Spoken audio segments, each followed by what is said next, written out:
Bismillahirrahmanirrahim. Assalamualaikum warahmatullahi wabarakatuh. Alhamdulillahirrahmanirrahim. Allahumma salli ala Muhammad wa ala ali Muhammad.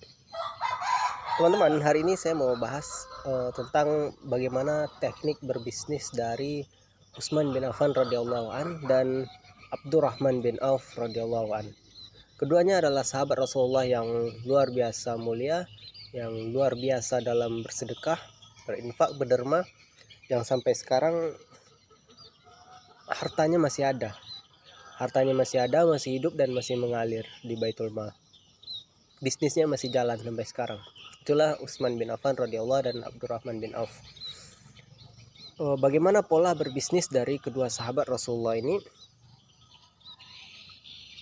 Tidak ada yang lebih baik, semuanya luar biasa. Tergantung teman-teman mau mencontoh tipikal berbisnis yang mana. Dari buku yang saya baca dan beberapa sumber yang lain dikatakan bahwa Utsman bin Affan itu mencontohkan cara untuk mengalahkan kapitalis, yaitu dengan ketulusan hati. Ketika terjadi peristiwa hijrah ke Madinah, itu terjadi musim kemarau, dan di sana air itu dijual oleh orang yang memiliki sumur, orang Yahudi yang memiliki sumur waktu itu, dan sumur itu hanya satu-satunya. Nah, inilah bibit-bibit kapitalis zaman dulu. Sumur itu cuma ada satu dan dijual kepada masyarakat yang membutuhkan. Jadi ketika Rasulullah beserta rombongan datang, Rasul katakan kepada para sahabat, siapa yang bisa menghadirkan sumur ini, menghadirkan air untuk kita. Berangkatlah Utsman bin Affan radhiyallahu an. Ya seperti biasa, namanya berbisnis, ya Utsman berbisnis dong. Utsman datang kepada si pemilik sumur Yahudi, kemudian dia menawarkan ya bisnis yang normal, seperti bisnis biasa. Jadi kita kalau pebisnis ulung, ini tips dari, kalau kita cermati kisah Utsman radhiyallahu an, kalau kita pebisnis ulung, jangan tampakkan kita ini hebat, jangan tampakkan strategi kita, ya biasa-biasa saja, seperti orang biasa, nggak tahu apa-apa. Bahkan seperti orang yang baru dalam berbisnis. Ini salah satu kunci agar lawan kita itu bisa takluk, karena kekalahan seseorang itu bukan dari lawannya, tapi dari dirinya sendiri. Jadi tugas kita adalah membuat dia kalah oleh dirinya sendiri. Salah satunya kesombongan. Yang menyebabkan kita kalah dari diri sendiri itu kesombongan, keangkuhan, keserakahan. Nah, itu udah sifat naluriah manusia. Jadi kalau sampai kita memiliki sifat-sifat sombong, angkuh, serakah, ya salam, wassalam lah. Bentar lagi itu takluk. Nah, Utsman datang kepada Yahudi, katakan, wahai Yahudi, aku ingin membeli sumurmu, berapa harganya? Tidak dijual, kata Yahudi. Kemudian Utsman tawarkan harga yang fantastis, yang sangat luar biasa mahal, dan waktu itu tidak akan ada yang bisa membeli dengan harga segitu gitu. Saya lupa persis harganya berapa.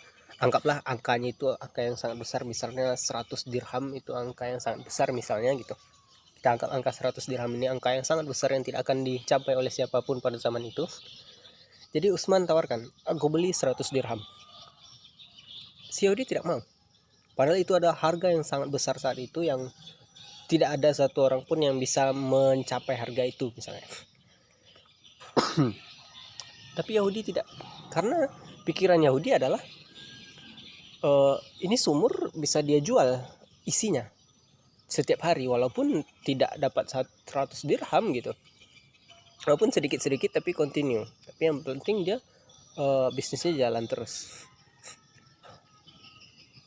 Nah, inilah bibit-bibit keserakahan, bibit-bibit kapitalis. Dia ingin menguasai segalanya, ia ingin menguasai pasar, jadi dia atur sumber dayanya. Tapi biar kapitalis begini, ini memberikan contoh kepada kita warga Indonesia bahwa pada zaman jahiliyah sekalipun mereka tidak bodoh dengan sumber daya. Ketika memiliki sumber daya, mereka tidak serta-merta menjual. Mereka tidak serta-merta memberikan. Walaupun dengan harga yang mahal, dia tidak dijualnya. Ya kalau kita tengok sejarah kita, ya wallahu alam kenapa bisa sumber daya kita dikuasai orang gitu. Ini kan membuat kita geram. Ya toh? Kenapa sumber daya kita bisa dikuasai orang? Sedangkan sudah dicontohkan zaman jahiliyah sekalipun dengan harga paling mahal, mereka tidak akan memberikan sumber dayanya. Bahkan kita kalah sama orang kapitalis. Tapi tidak apa-apa, kita belajar terus, perbaiki.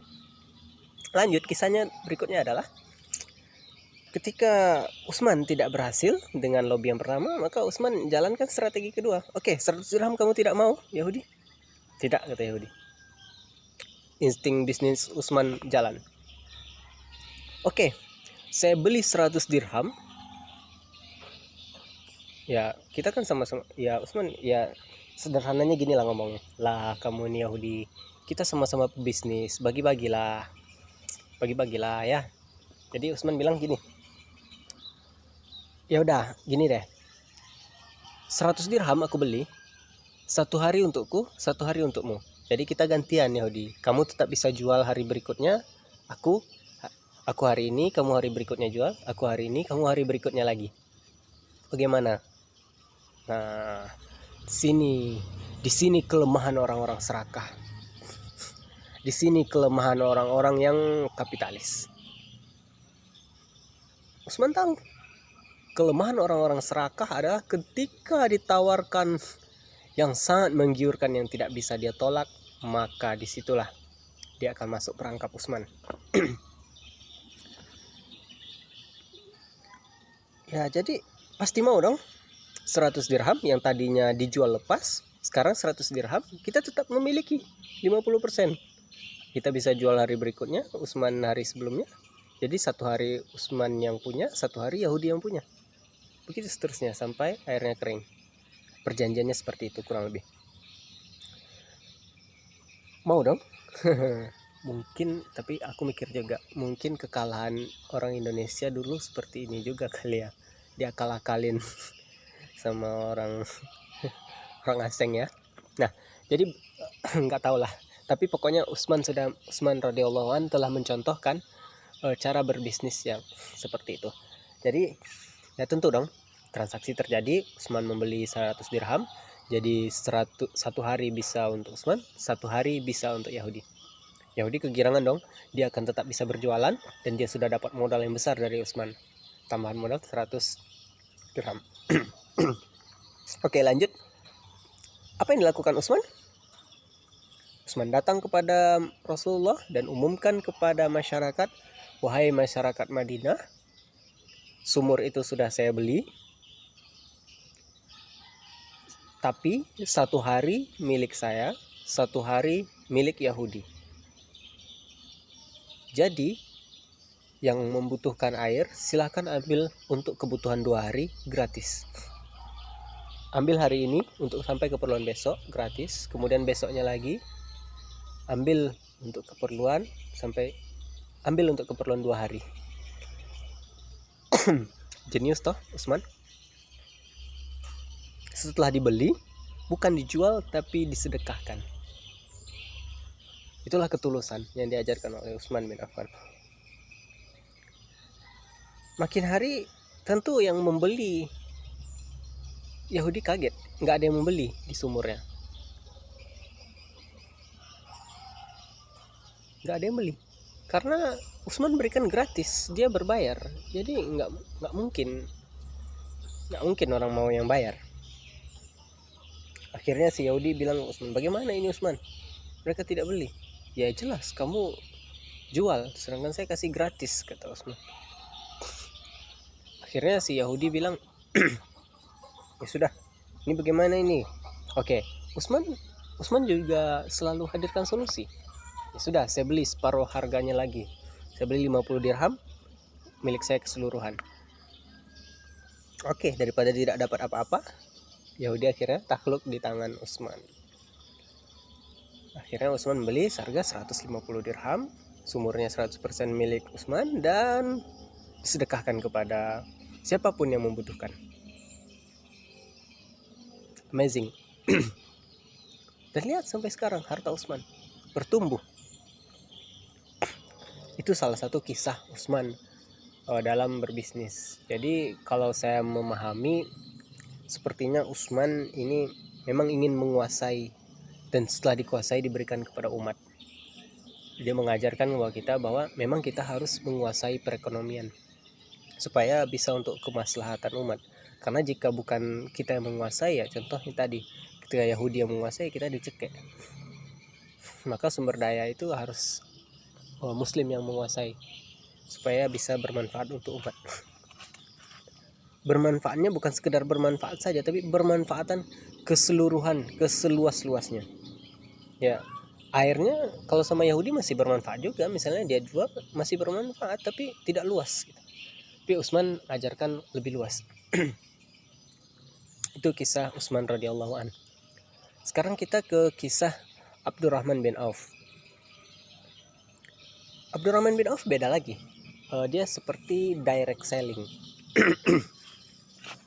Kalau di buku dan sumber yang saya baca, ketika hijrah, Abdurrahman bin Auf itu pergi sendiri. Ya, kita semua sudah tahu lah kisah ini. Abdurrahman bin Auf pergi tanpa anak, tanpa istri, dan tanpa harta. Semuanya dia tinggalkan di Mekah. Dia berangkat hanya dengan dirinya sendiri, dengan pakaian yang ada di badan. Kemudian sampai di Madinah, dia ditawari oleh saudagar dari Madinah, "Wahai saudaraku, aku tahu kamu tidak membawa apa-apa ke sini. Jadi jika kamu ingin kaya lagi, ambil separuh dari hartaku, maka kamu bisa berbisnis di sini dan kamu bisa kaya lagi. Jika kamu ingin istri, pilih salah satu istriku yang kamu inginkan, saya ceraikan lalu kamu menikah." Bagaimana kalau tawaran itu diberikan kepada kita? Gak tahu deh. Ya, gak tahu kita bisa nolak atau gimana. Tapi Masya Allah, Abdurrahman bin Auf ketika itu menolak dengan, "Terima kasih saudaraku, semoga Allah memberkahimu." Apalah kebaikan-kebaikan yang dikatakan Abdurrahman waktu itu. Dan kemudian Abdurrahman katakan, "Cukup tunjukkan kepadaku di mana pasarnya." Jadi bisnis itu perlu modal ya, memang perlu modal. Modal ya, tubuh kita ini modal. Mulut kita ini modal, hidung, mata, telinga, tangan, kaki, ini udah modal semua. Jadi bukan uang modal itu. Modal itu diri kita. Jadi Abdurrahman katakan, "Tunjukkan kepada saya pasarnya." Oke. Abdurrahman pergi ke pasar. Dalam kisah itu dikatakan waktu itu yang pertama dijual oleh Abdurrahman itu adalah peralatan pertanian. Ya mungkin kalau kita cangkul atau apalah, sabit, parang gitu. Ya kisahnya begitu dikatakan. Karena masyarakat di sana kan bertani, berkebun. Jadi peralatan yang dijual di pasar itu salah satunya alat pertanian. Jadi Abdurrahman datang ke penjual. Nah, ini modalnya sesungguhnya. Abdurrahman datang kepada penjual, "Wahai penjual, saudaraku, aku tidak punya uang. Aku baru hijrah bersama Rasulullah SAW. Izinkan aku menjual barang kamu. Aku bayar nanti setelah terjual." Tapi perhatikan kalimatnya. Inilah modal sesungguhnya. Kejujuran dan ketulusan. Dan yang terpenting, ya kalau guru saya bilang, ya libatkan Rasulullah. Rasulullah itu penjamin kehidupan, penjamin umat manusia. Dan hanya orang-orang yang dekat dengan Rasulullah yang bisa menjaminkan nama Rasulullah untuk dirinya. Lihat, yang dikatakan Abdurrahman bin Auf adalah, wahai saudaraku, aku baru hijrah ke Madinah bersama Rasulullah. Saat ini aku tidak ada uang. Izinkan aku menjualkan barangmu dan akan aku bayar nanti. Tegas, jelas, percaya diri. Juga tidak terlalu memohon, tidak merendah, tidak terlalu merendah, tidak. Izinkan saja. Kalau diizinkan, oke. Oke, Abdurrahman datang. Oke, diizinkan. Abdurrahman bawa beberapa, kemudian jual, laku. Kemudian dia kembali kepada penjual tadi. Oke, ini sudah laku. Ini saya bayar, sisa keuntungannya untuk saya. Saya beli lagi. Dibeli terus. Continue ke satu pedagang itu saja dulu sampai terkumpul selisih keuntungannya. Dia beli. Kemudian dia jual lagi. Tapi dalam kisah ini dicontohkan bahwa Abdurrahman bin Auf itu menjual kecil-kecil kali banyak.